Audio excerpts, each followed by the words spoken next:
So we're back. Let's talk to this drunken mage here. This older man is staring into his stein of ale, misery etched onto his features. The battered pewter mug is an unusual one, lightly engraved with strange runes and bearded faces, and covered with a coat of thin frost. He looks up at you as you approach him. "Greetings, sir." He seems slightly tipsy. "Something wrong?" He sighs, belches into his hand, and nods as he takes another pull of ale. "Aye, something's wrong, all right. I've gone and lost my apprenticeship. Well hungover I was, and botched. My mentor's last experiment, all for this damned drink." He sneers at the mug in his hands, but in seconds his expression softens, and he takes another swig. "Ruins everything it does, this damnable drinking of mine." "Why don't you stop then?" My journal. He shrugs and sighs miserably. "I simply cannot. I want to, but I cannot. I just need to take another drink. I try to stay away, but desire eventually overcomes me, and I cannot resist. Such a wreck I've become." He throws back the last of his ale and calls for more. "Let's see, what's that mug you've got there?" "This?" He looks down at the pewter mug. "I won this in a dice game. It's enchanted to keep whatever's in it freezing cold. In my case, cheap ale." He frowns, rubs his eyes, and takes another swig. Huh.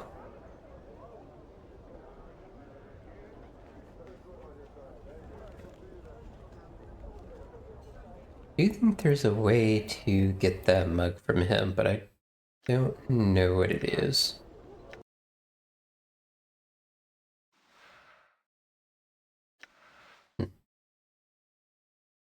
I must be hallucinating all this. One foot in the grave, the other all right. Let's see. This looks like a place where drinks might be served. Amazing. Hey, the smiling man nods cheerfully as you approach.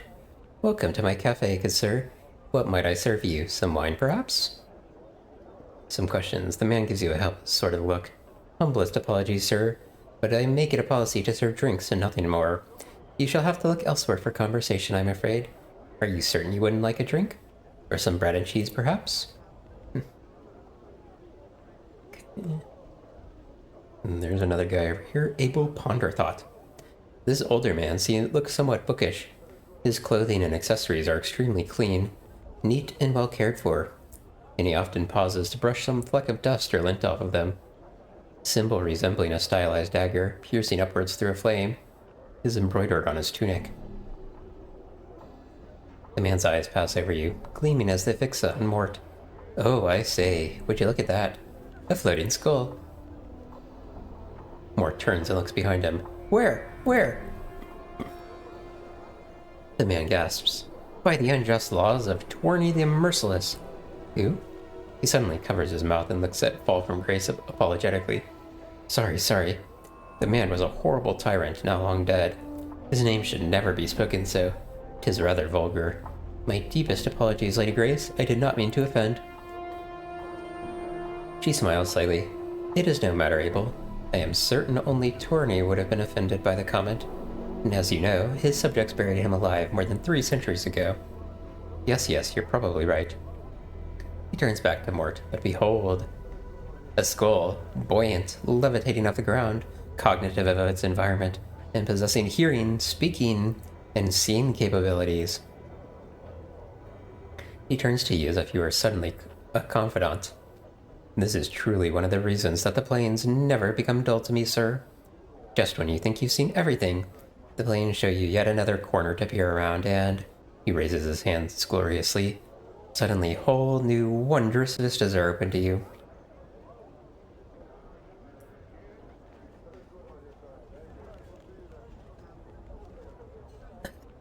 Actually, the talking floating skull thing is quite common, right up there with self-resurrecting amnesiacs scouring sigil for the lost identities. The man ignores you, looking to Mort instead. "I say, skull," he begins. Mort gasps. "Look behind you! Another floating skull!" Let Mort have his fun. The man seems to have forgotten you entirely. instead turning in shock to look for this other floating skull. No! Where? Where? Right where I am pointing. There! Where? I cannot see it! Mort speaks with mock exasperation. You just missed it. A whole parade of 'em. Probably never happen again at a million revolutions of the Great Ring. He turns and harumphs. I sense you also possess a peculiar degree of mockery. Mort bobs slightly as if shrugging. I prefer to refer to it as keen insights into the human nature. He suddenly seems to turn to you for the first time. His eyes widen. By the unjust laws of Torment... He catches himself, looking apologetic. I say, are you alright? You look... He fumbles for the words. Hurt. I'm alright. Aye, it hurts to look at him, it does. I wonder if she's gonna be mad at us if we, fight back. Anna bares her teeth, tail lashing. Is that so, you pikin' leatherhead? If you wants me in my tail, you can just walk right out of your sight for good. Would that make you happy? No, Anna, stay. I was only teasing an eye for an eye. He smirks at you, but makes no move to leave. The man nods eagerly. Of course, sir. I'm always happy to answer what questions I can.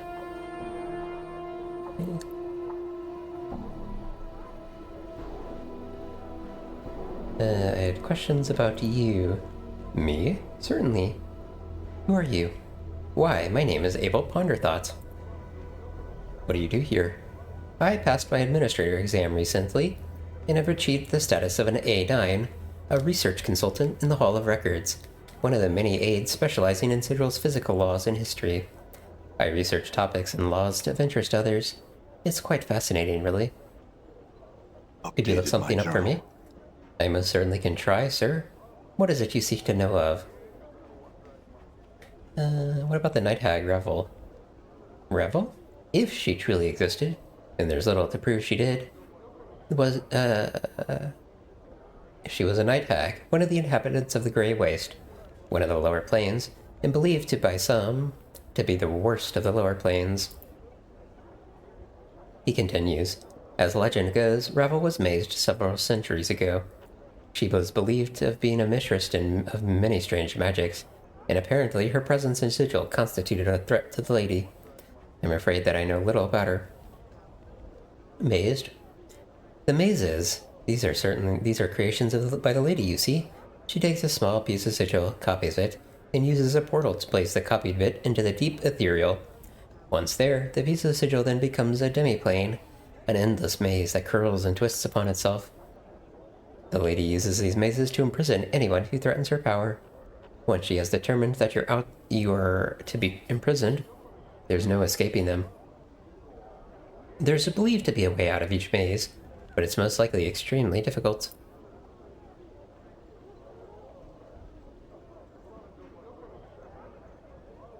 Okay. So I guess I should come back to this guy in a day. He seems puzzled. An odd request, sir. Looking for information on any deceased person that matches my description?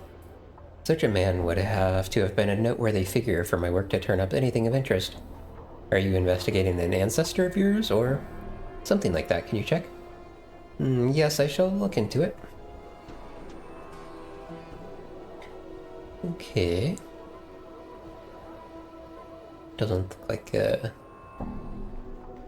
I guess we can get to both of those at the same time, hopefully. Okay, questions about you. What's that symbol embroidered on your tunic mean? Why, it is a symbol of the Fraternity of Order. We are responsible for much of the lawmaking and running the courts here in Sigil. Many judges, advocates, and clerks are members of the Order, and we are pleased to be able to help enforce Sigil's laws and keep things orderly. We make a strident effort to learn all laws, whether they pertain to Sigil, the planes, or the multiverse itself. Updated my What do you journal. believe? The Fraternity of Order believes that the multiverse is governed by laws. When one knows all the laws, one will understand the multiverse. That is our goal. By understanding the laws, their limits, we learn to avoid certain laws. What benefits are in the position? Well, our fraternity allows us to read languages quite easily, and we may use some rules of the multiverse on occasion to suit our benefits. Okay. What else do you have to say? I'll admit I know little of this part of the Clerk's Ward, sir, but please ask. Why is it called the Clerk's Ward? It is the seat of much of Sigil's record halls and administration. The staff at these places give the ward its names. Many clerks, scribes, priests, and bureaucrats, and administrative officials live in this ward. It's of interest around here. There is one of the finest advocates in Sigil located here. The Civic Fest Hall, home of the Society of Sensation, is also located nearby. He lowers his voice.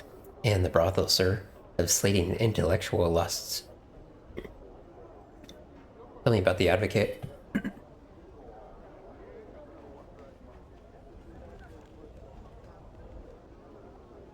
He is also one of the fraternity of order.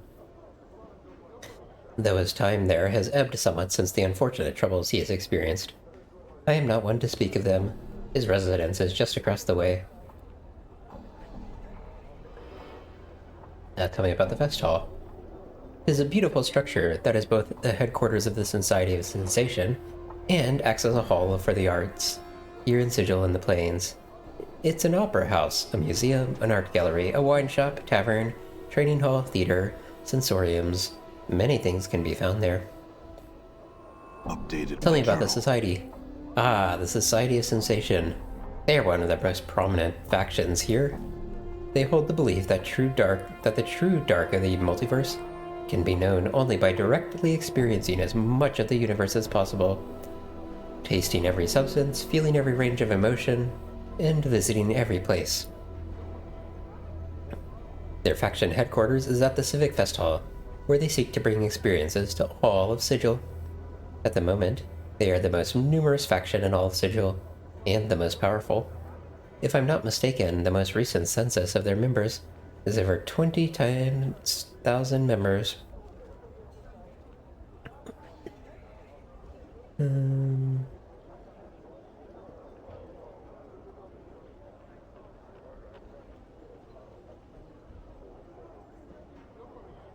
Vestal, tell me about the sensoriums.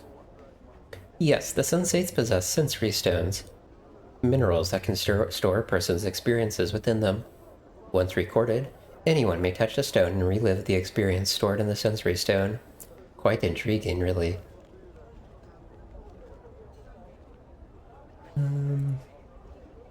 Tell me about the brothel. He nods, looking somewhat embarrassed.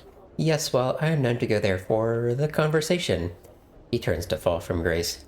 It's a noble pursuit you are engaged in, Lady Grace. I wish you would instruct your students in a more formal regimen. Perhaps give them more of an overview in the city's laws and policies than they. Grace smiles, managing to politely interject.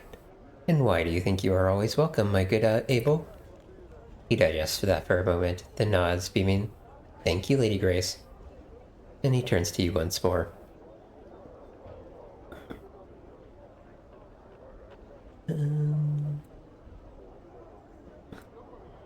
Any work locally?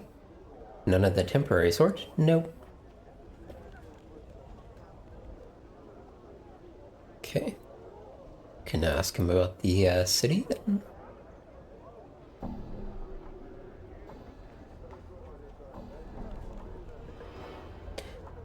Questions about Sigil? Please, sir, ask whatever you like. Okay, this is probably going to go down a thing where I can ask about all the factions, but maybe let's go bottom up.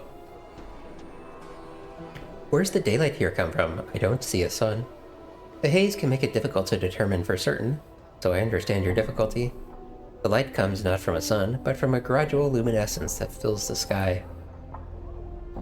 It reaches a peak, called peak, and then fades until the sigil is completely dark, called anti-peak. The source of luminescence is unknown, but it's most likely the lady's will. The lady? He begins ticking off points on his fingers.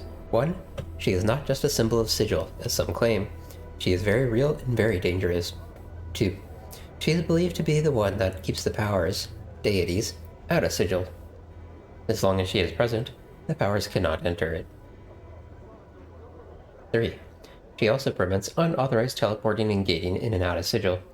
It prevents the Outer Planes creatures from bringing in even more of their kind into Sigil, outside of the conventional routes. 4.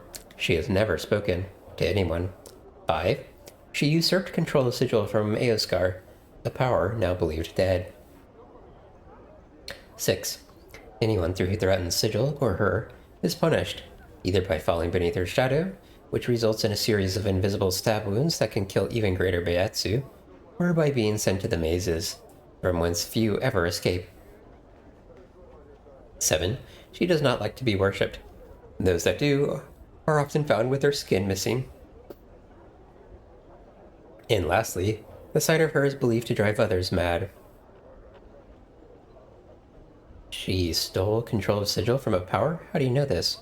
It is the belief of my order. That the sight of her drives people mad? Yes, he ponders for a moment, but I must add the caveat that I have never seen her, you understand? How is it that you know she created Sigil?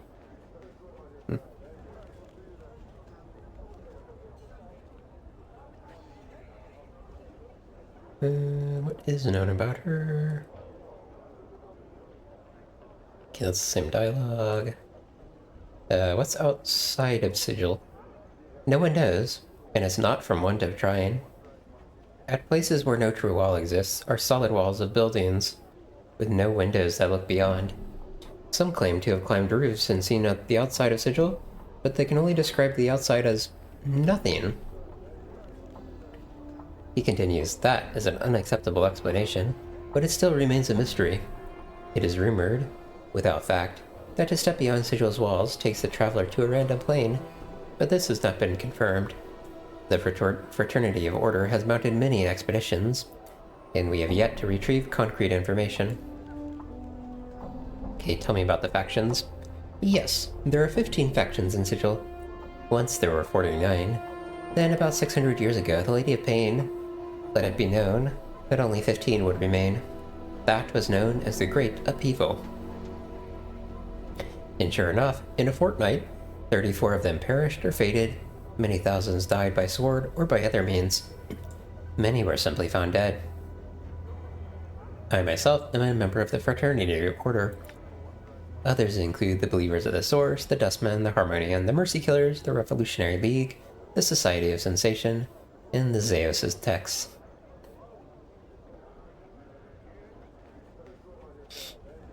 Okay, tell me about the Believers of the Source. Updated my journal. The Believers of the Source, or Godsmen, believe that every living thing in the multiverse has the potential to become power.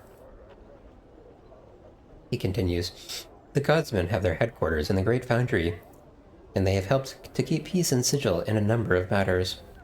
They have no desire to see any creature placed in the Dead Book before it has a chance to reach its potential. About Dustmen. My journal. The Dustmen believe we are already dead, that Sigil and the plains are where we all end up after we die. According to their beliefs, everything is dead, and this existence is a false one. To keep any ties or feelings for this existence only prevents a soul from truly dying. You see, the Dustmen believe that the death in this existence is a matter of degree, and only those who are truly dead and have divested themselves of all ties to this existence can hope to be at peace. A philosophy that has some basis in fact, but much of it bears further examination.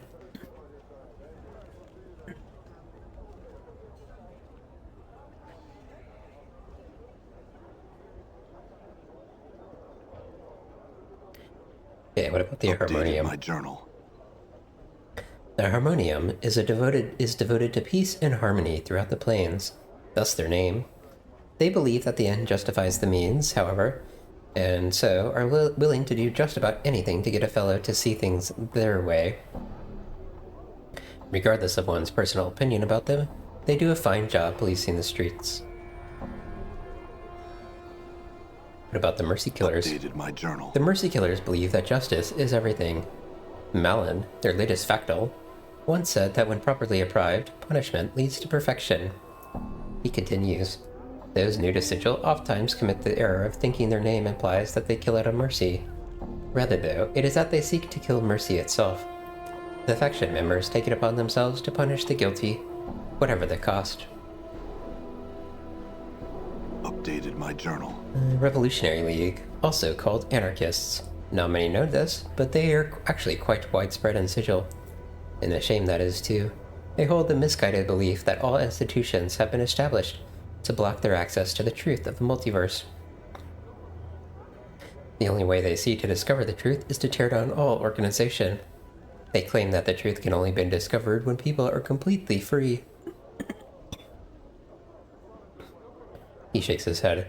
I often wish they would open their eyes to the truth around them. They do nothing but blind themselves and block everyone's access to the truth.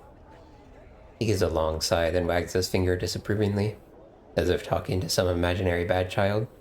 It is interesting to note that they have no real plans for seeking the truth past tearing down everything that they can see. Very interesting indeed. He frowns. It's also of interest that while the Revolutionary League has a large number of members, the very nature of their faction causes these members to work counter to each other's interests, often self-fight amongst each other, each one claiming to know the proper way to go about tearing everything down.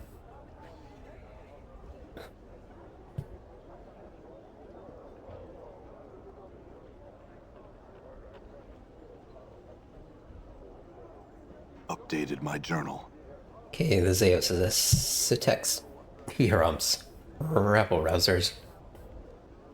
Not a proper faction at all, that raggedy bunch. Why, even the Revolutionary League is more organized.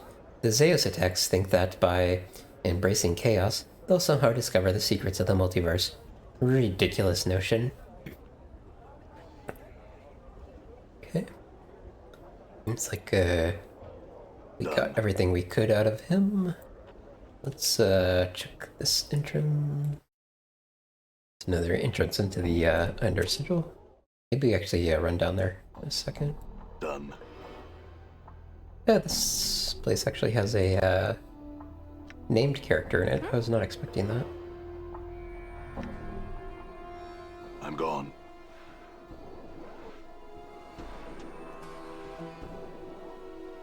Okay, the young man smiles as you enter his tent, gesturing you to sit down. Clean and wax your boots, sir. A wondrous shine for only 2 copper commons.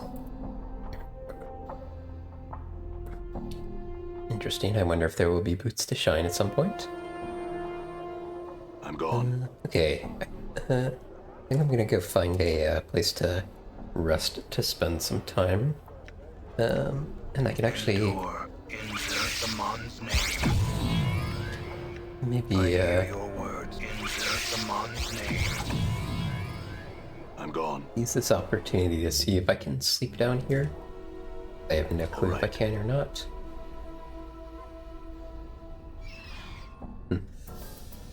Oh, jeez. I wasn't expecting that many of them. Huh? Ready. I will hear you. Ignis hears you. Yes?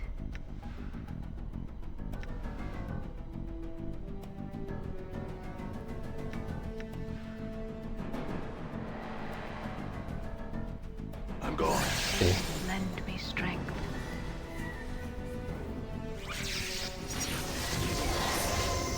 No magic resistance. Frozen solid, interesting.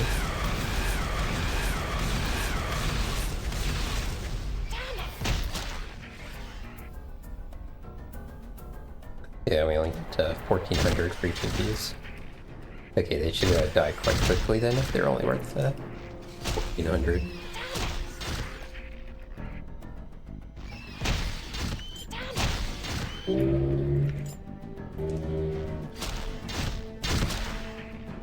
I'm gone. I'm gone. Okay. Alright, I wonder if I can rest down here or not. No, just rest here. Okay. I'm gone. I guess I can loot a couple things while I'm here.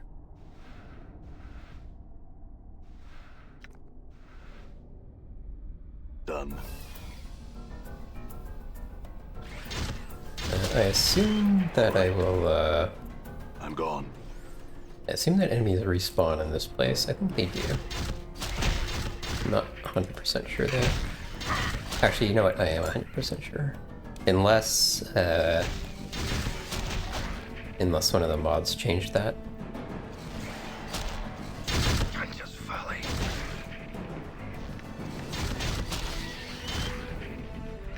I'm gone. Green steel dagger, that's nothing. I'm gone. Okay, I will fully explore the rest of this place later. Right. But yeah, I just wanted to find a place to spend a day so we can come back and see what that guy's learned. I'm gone. So let's actually leave. I think we will go sell some stuff on our way.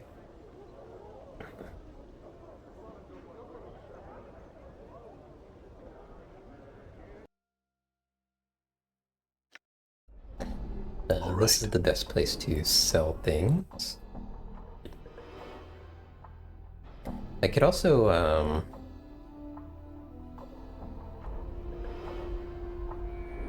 sell my stone limb here, I think. I don't know if I want to do that right now or not. Maybe I check. Let's talk trades.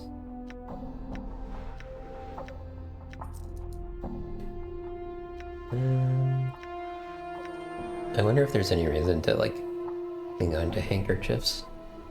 Surely not, right?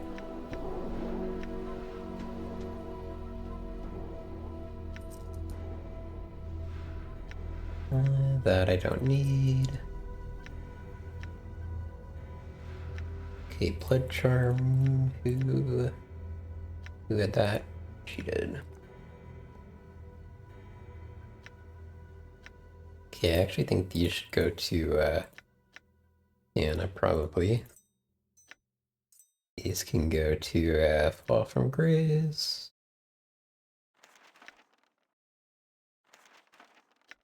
I can sell that.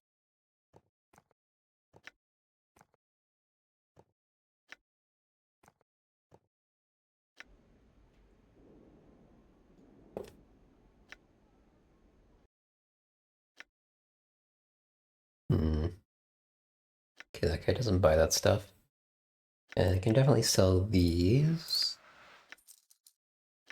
We'll hang on to the special ones.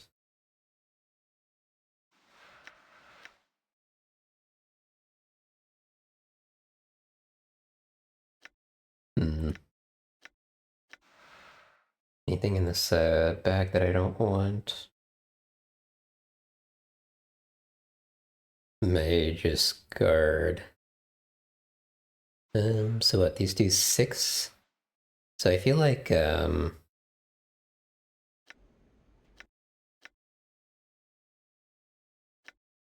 guess I might want to keep one of those, because I could give this to the Khan to buff once, to buff him by 1 armor, and then use that myself, or use the Mage's Guard myself.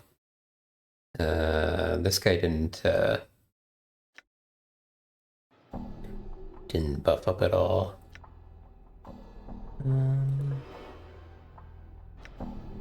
By having that. All right. Did I sell what I wanted to? Yeah, looks like it. Okay.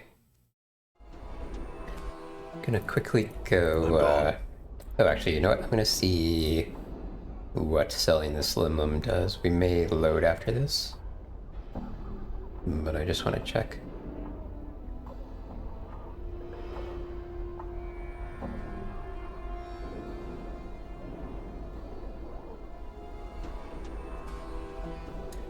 I have a stone limb. What will you give me for that? His expression becomes somber. I can give you a secret password and tell you where to use it. How does that strike you? Tell me the password. He deftly snatches the calcified limb from you and whispers in your ear. The password is Eclipse. It can get you access to the warehouse vaults of the Ninth World. There are anarchists there. Tell them the password, but don't tell them who told you.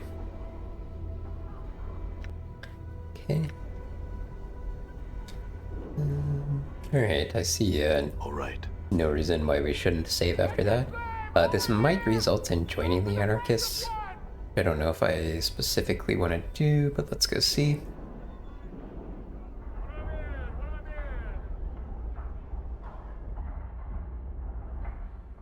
All right.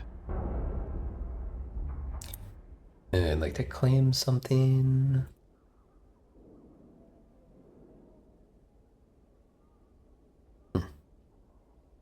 Thought this would give me an opportunity to. I thought he was gonna have like a stash somewhere or something. Talk to Lena. I was told by a friend that I could find a cell of anarchists here. Password is Eclipse. She looks you over very carefully. She mutters something to herself.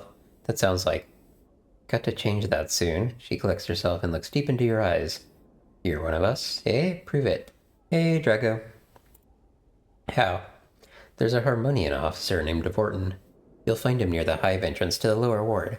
Strike him down and return here with word of your success. She begins to turn away and stops. Don't bother lying either. I have eyes everywhere. Updated my journal. Okay. Well, I don't think it hurts to, like, have the quest. I don't know if we will necessarily do it, though. Okay. Before we did that, I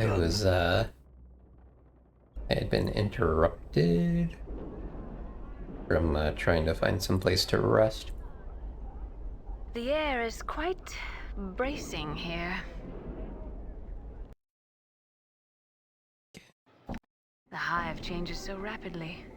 It has changed a great deal since I was here last. I'm gone. Okay.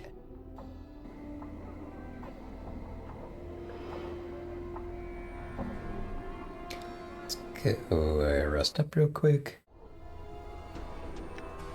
So let me see my my spells here.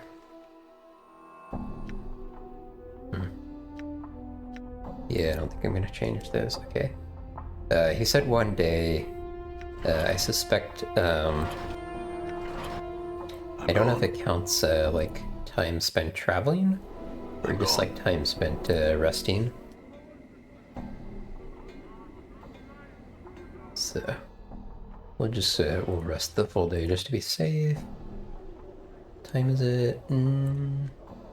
Let's see if it we like. What is that? That's like 4 hours. 12? I guess this will be like, what, like 9 a.m. after I get back there, right? I'm gone. Didn't really want to wander around in the dark. Okay. Oh yeah, this guy. See if he's got anything to say now.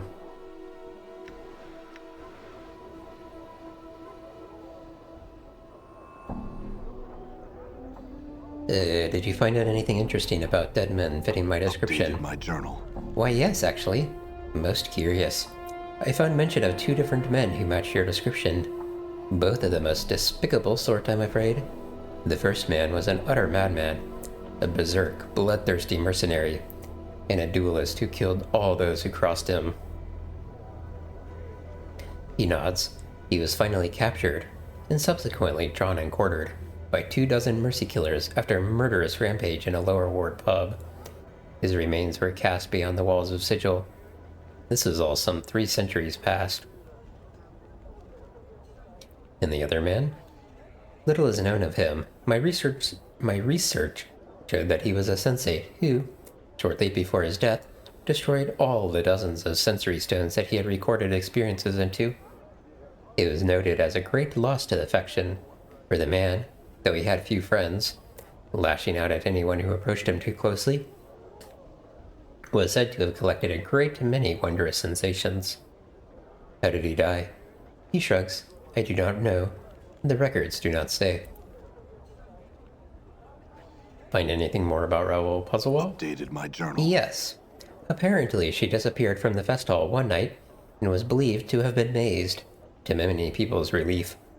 Records indicate that something of hers was needed to open a portal to her maze, but none knew what this might be, nor wanted to find out. He may want to ask the people within the fest hall of her.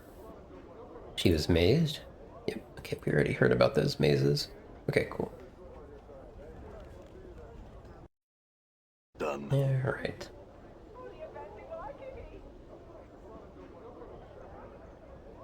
Let's finish exploring the outside here. We have several buildings to go in. We've already been in that one and this one, though.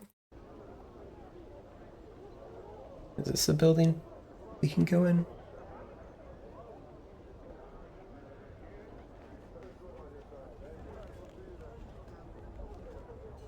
Doesn't seem like it, or at least the entrance is not obvious. It is.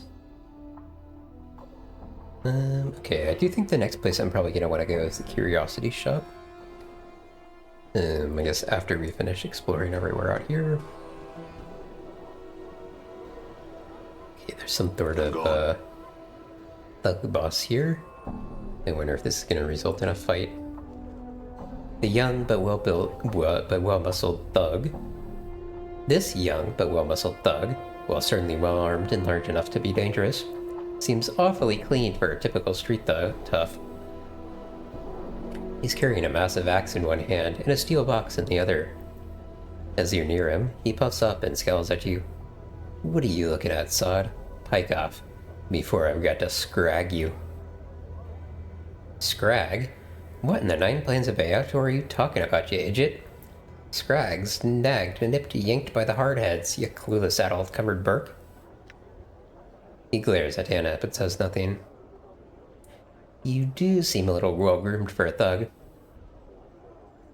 Stop shaking your bone box, Leatherhead. This is my territory, and you'll be leaving it quick if you don't want my bloods to tear you apart. Anna snickers, shaking her head. Rattle, you sod. Rattling your bone box it is. I'd so like to see how long you'd have dropped smack in the middle of the hive, acting as you are. He turns to you. Come on, let's be off. No wasting our time with this wee-stemmed basher would-be. His face flushes angrily as he gnashes his teeth in frustration. That's it. You've piking asked for it. Get him, bloods. Okay, random, fight, I suppose?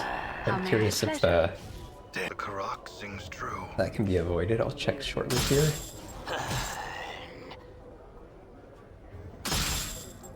Or rather, not can it be avoided, but is there any, like, reason not to do that? Oh. That's interesting. I didn't realize that her AI would actually result in her I'm listening. healing people automatically.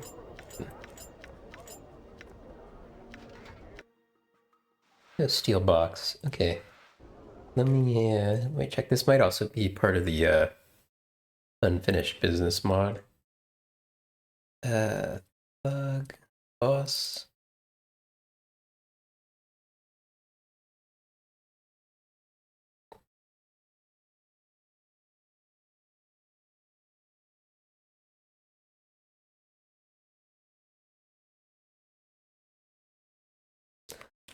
Huh.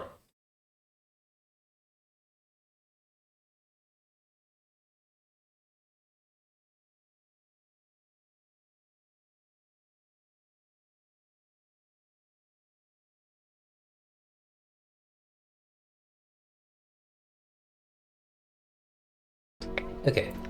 I don't actually think that's a, like, negative, thing. There is an alternative solution to that, but it's not, like, super impressive, and you can only do it if Anna's, away. Costs some money, so, I don't really see a need to reload that specifically. Okay, let's check out the, I check wonder out what it this was I said that steel made death box reject then. me. talk to the item. This sturdy steel box has a thick leather handle on the top, but there's no apparent way to open the thing. It appears to be welded shut. There are a number of very narrow slits along one side, though you can't quite see into the box through them. A sickly sweet rotting smell wafts from the slits. As you examine the container more closely, it shifts slightly in your hands. Something's moved inside it. There's a man's voice from within. "Oh, oh, is there someone there by any chance?" "My name's Murdwin. Anyone? Hail?" "Yes, greetings." "Thank the powers. Have you seen my body perchance?" Hard to miss. Stumbles about with a silly wooden head on his shoulders. He must have worn his feet down to stubs looking for me by now. "No, I don't think so." "Oh dear. Well, that would have been a bit too much to hope for, eh? In any case, it's probably shambling about the Civic Fest Hall in the northeastern corner of the clerk's ward. Could I, by any chance, persuade you to take me there, good sir?" "Sure." Updated my journal. "How splendid. I thank you kindly then, sir. If you don't mind now, we'll hold off speaking any further until I'm with my body again." Okay. Done. Kinda found a head in a box for some reason. Oh, there was a performance artist here that I wanted to check on. The man's face has been painted white. A pair of arched eyebrows has been penciled onto his brow, and red powder has been used to make small circles on his cheeks and accentuate his lips. He says something, but you can't hear him. His hands are pressed against what looks to be an invisible wall. "What? I can't hear you." He hangs his head, sighs soundlessly, and shrugs. He then steps back a bit, waves farewell to you, and begins to pantomime various actions, pulling on a rope, walking downstairs, and so on. Paul from Grace looks closely at the man. "I believe I've heard of this sort of performance art. It's common on a number of prime worlds." She lowers her voice so that only you can hear her, and widely loathed on more than a few of them. See if you can touch him. You reach out to touch the man, but your hand is stayed by some unseen force. The performance artist appears to be trapped in some sort of invisible box or cage. So am I, but there's actually the invisible thing there. What's going on? Well, you see, that man is a performance artist. His act consisted of various silent impersonations, both of physical actions, pulling a rope, being entrapped in an invisible box, and of passers-by. He happened to mock a passing mage's unusual walk, and now seems to be cursed. He actually is trapped in an invisible box and cannot speak. Ironic, no? A bit strange. Okay. Doesn't seem to, Done. I don't think I got an actual quest there, did I, or anything? No. Let me go talk to, the Onyx guy real quick. I'm curious if he might be the one who did that.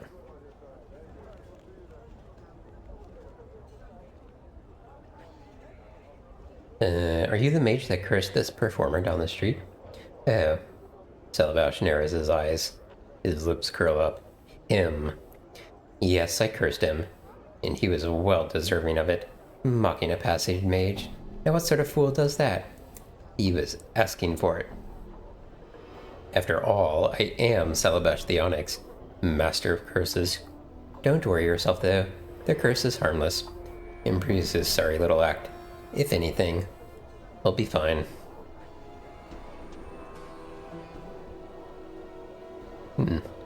Doesn't seem like there's an option to, uncurse him.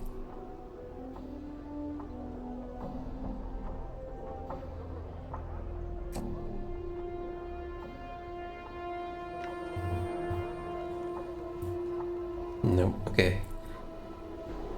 Finish exploring outside here. The colored glass of this window is cut to resemble large gems. So here's Aelwyn, that's the person Nemo wanted us to find. Oh, and there's some people over here as well. So what do we got over here? Hello, Brand. Maybe I check the inside of these houses first. Anybody else named over here?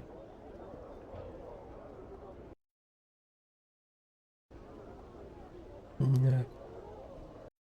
Okay, let's check these unmarked tents first. Done. Lazy Scribe. Balance your will be Hey, that done. seems like a Why not? Done. named character, roughly. Maybe named is the wrong word for it. The man gives a sheepish smile, and half bow at your approach. For a moment, I thought you were one of my employer's men when you walked in. Was I ever relieved to see you were not? Why are you here? I cannot stand my work at the records sub-hall 7 for another moment, so I darted off. Had I simply gone home, my employer would have sent a messenger. That tyrant. That is why I'm hiding here, of course. I intend to lounge for a bit longer before returning to my cramped little desk. Okay, he's just having a little break from I'm work. gone. I wonder if there will be a quest to, like, find him. That does not seem to be a tent I can enter. All right. Aspiring sensate, so Done. not exactly a named character, but certainly a descriptive name. This attractive, pale-faced girl smiles at you, motioning toward a book of charcoal sketches. Greetings and well met, good sir. My name is Alana. I am an artist by trade, and I would gladly make a fine sketch of you, but for 5 common coppers. I can make a serious sketch if you like, or a caricature. No thanks, farewell. She smiles somewhat sadly. Farewell then. Please do not hesitate to return should you change your mind. Again, wonder if there's a, I might need to get one of those for some reason later on, and then I think there was one more tent up here.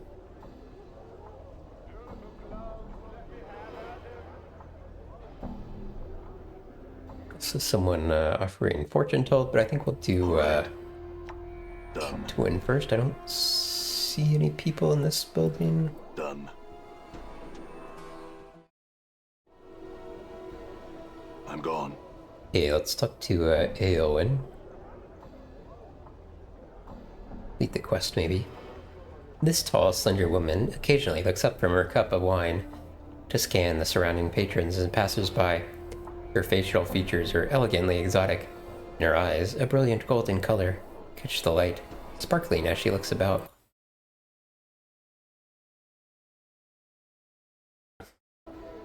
Greetings. She regards you carefully for a moment before replying.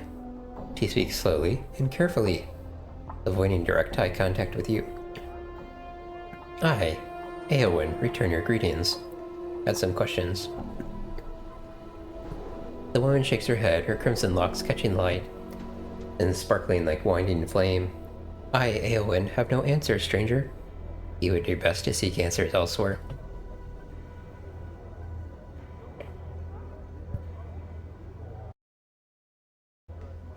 You said you were Aowen. Your friend Nemel is looking for you. My journal. She begins to smile, but then covers her mouth with her hand and looks down at her drink. I, Aowen, is most pleased to hear of Nemel. Might I, Aowen, persuade you to tell her of this place? Okay. Updated my journal. She looks directly at you, and for just the briefest of moments, before she casts her eyes back down at her drink. Your senses are awash with warm, comfortable feeling. Pure happiness. I, Aowen, thank you. It's my pleasure. May I ask you about her, though? She nods slowly. The way she speaks, and what her words do. How? I, Aowen, can only say that we come from another place. Another world. We are not like the people here, whose words, thoughts, very feelings affect nothing directly. I, Aowen, take great care so as not to affect those around me too greatly. Nemel, she is new here, and cannot do so. It is something she must learn, but should she choose to remain here any longer. But why? There are many reasons. I, Eowyn, feel it is not right to impose reality upon those without the ability to impose their own reality on me. Eowyn. Is there anything you cannot do by simply speaking of it? She frowns, a strange, unpleasant feeling rises in the pit of your stomach. Please, I, Eowyn, would speak of it no more. Just one other question. She looks at you directly, your face reflected in the glittering golden discs of her eyes. You would speak no more of it to Eowyn, and thus would no longer force her to speak in such a way to him. You find yourself unable to voice another question, your words catch in your throat as you try to ask.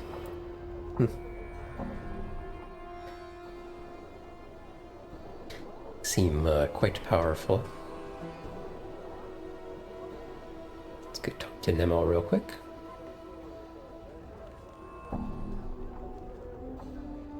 I found Eowyn. She's looking for you too. My journal. Nemo's lips form a perfect smile. An infectious happiness radiates from her, clinging to you like sweet-smelling warmth. Nemo was overjoyed to hear of her friend. Was Eowyn close by? She's at another cafe east of here, across this part of the ward. Nemo thanked the man for his wondrous news.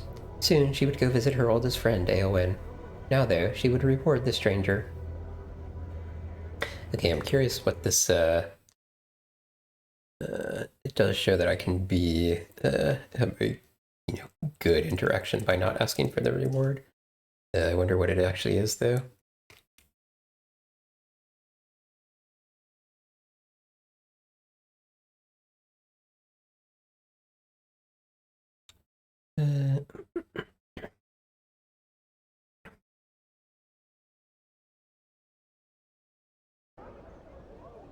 Okay, it seems like she may reward us anyway. No, that's alright, I need no reward. Nimble touches her index finger to her lips, making a faint hushing noise. She would draw the stranger close, laying her hands upon his chest, and kissing the pale, leathery skin of his cheek. Life would flow into him, invigorating him. This, then, was to be his reward. 3 permanent max HP. As you wait, there is a light tingling sensation upon your cheek and chest. The feeling spreads across your whole body, and you begin to feel stronger, more animated. Thanks, I had some questions. Nimmo listened to the stranger's questions, but could answer none. He would have to seek his answers elsewhere. Nimmo smiles at you, slowly shaking her head, your face reflected in her shimmering eyes.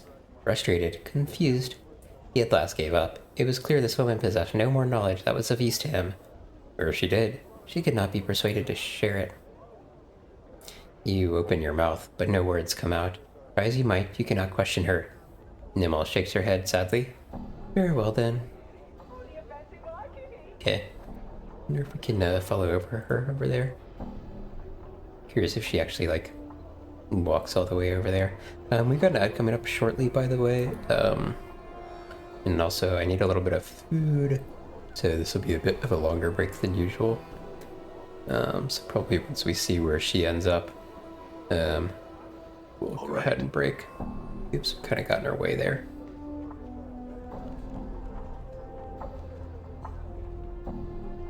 Okay, yeah, seems like she comes all the way over here. Cool. Alright, we may talk to them again after the break. But yeah, a little bit of a longer break this time.